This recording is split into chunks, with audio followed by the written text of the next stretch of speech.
Here's the crazy story of how North Korea bought a British brewery, took its toilet seats, and now quietly makes one of the world's best lagers. If you've ever heard the term Jong Ale, here's how it happened. It all begins in the year 2000 when Jong Ale wanted to up North Korea's beer game. So naturally, he enlisted the help of some German secondhand brewery brokers to buy a brewery called Ushers of Trowbridge, which is located in southwest London, for £1.5 million.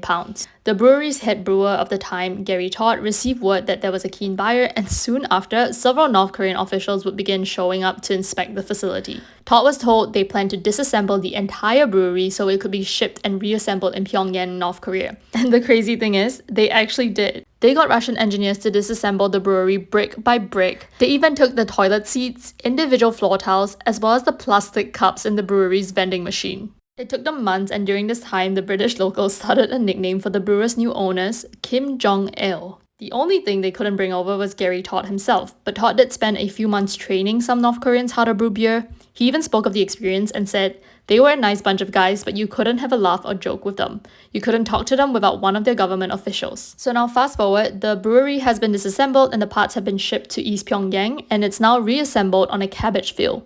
By 2002, the brewery is up and running, now under the name Taedonggang. Today, the brewery makes about 7 different beers, but only number 1 and number 2 are exported outside of North Korea. And if you're a beer geek, you'll know that number 2 is actually secretly one of the world's best lagers. I picked one up myself at one of the only North Korean state-run restaurants in Shanghai, and I had to try it. Quite frankly, between you and me, this was a standout lager. It's incredibly rich, malty, with a nice silky, buttery texture. Would you try this? Comment below and follow for more.